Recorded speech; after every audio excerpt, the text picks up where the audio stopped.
Example 1.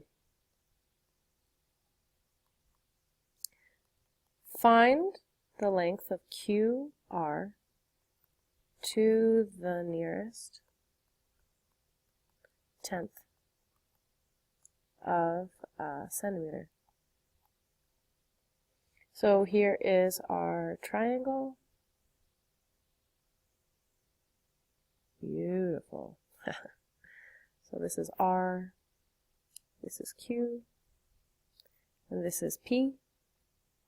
So this angle right here is 131. This is all given information, by the way. This is 17 centimeters, and this is 10 centimeters.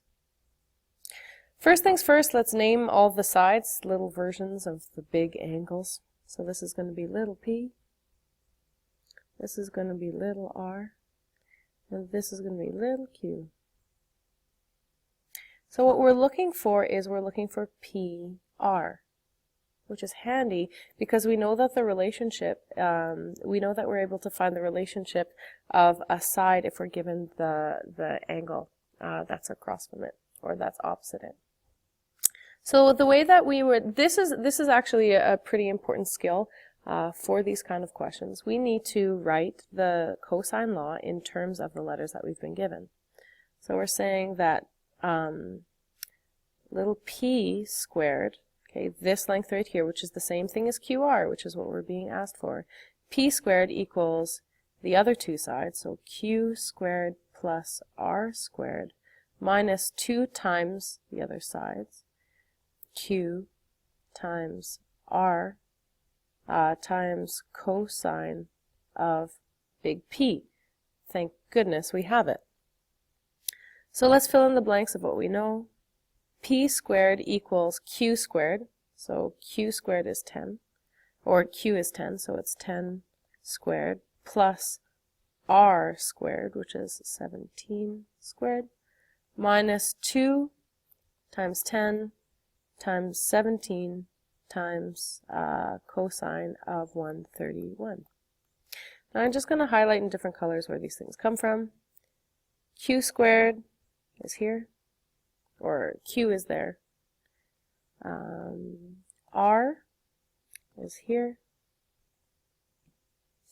And so then that's the same thing as this, and this, and this.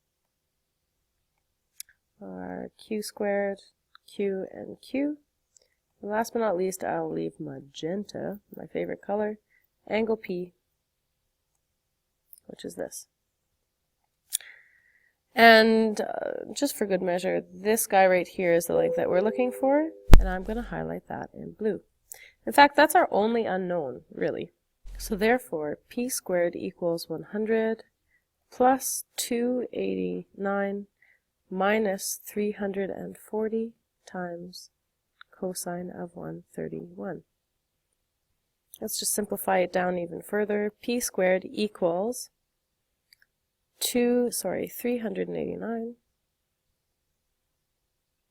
minus 340 times cosine of 131. Guarantee you some of you are going to say 389 minus 340. But remember, the 340 is attached to the cos 131. That's its own term. You can't separate that out. Remember BEDMAS. You have to do multiplication before you do adding and subtracting, and that's exactly it. Now, I want to simplify this down, so therefore P equals the square root, because if P squared equals, we're saying P equals the square root of 389 minus 340 times cosine of 131. And now you're noticing that I'm not writing down any decimals. I want to hold all of the decimals in check.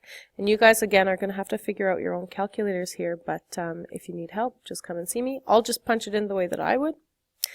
389 minus 340 times the cosine of 131, and I'm going to hit the equals button.